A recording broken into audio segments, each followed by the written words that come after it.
on voit différentes situations et différentes utilisations de la formule du milieu. L'application la plus basique de la formule du milieu consiste à trouver les coordonnées d'un milieu. On l'a déjà vu, ça consiste à faire la demi-somme des abscisses, donc des nombres du haut, et la demi-somme des ordonnées, autrement dit des nombres du bas. C'est très simple à appliquer. Ça se complique un petit peu quand on a affaire à des nombres qui ont des fractions comme ici. Si vous appliquez plusieurs fois de suite la formule, vous n'êtes pas obligé de la réécrire. Quand vous avez des fractions, bien sûr, vous devez mettre au même dénominateur. Et c'est ensuite que certains ont des difficultés. Quand vous divisez une fraction, les nombres se multiplient en bas. Pour ceux qui ne comprennent pas, vous pouvez penser que diviser par un entier, c'est comme diviser par cet entier divisé par 1, divisé par une fraction, et vous appliquez les règles des fractions. Dans cet exercice, on a un parallélogramme et on cherche les coordonnées du milieu de AC et les coordonnées d'un point manquant, le point D, qu'on va également trouver avec la formule du milieu.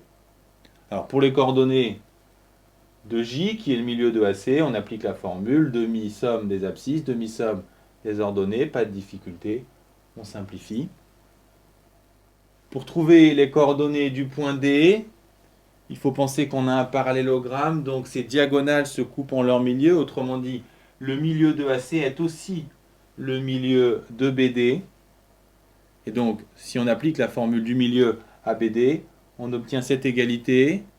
On connaît les coordonnées de B, on connaît celles de J, ce qui nous donne cette équation. Puisque cette égalité est vraie, les abscisses doivent être égales, les ordonnées aussi. Et si on remarque que tout est divisé par 2, les numérateurs sont égaux, aussi bien pour les x que pour les y. Ensuite, on résout les équations, on trouve rapidement xd, puis yd, les deux coordonnées du point D.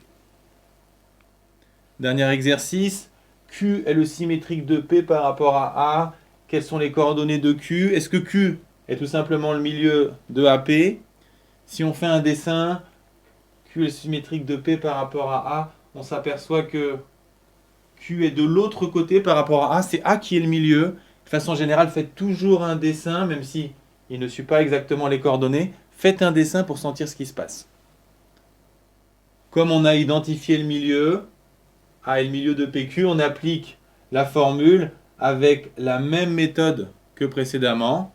On connaît les coordonnées de P et de A, on les remplace. Les coordonnées en X doivent être égales, de même pour les coordonnées en Y. Et on résout ces deux équations. On trouve d'abord XQ, puis YQ, les coordonnées du point Q.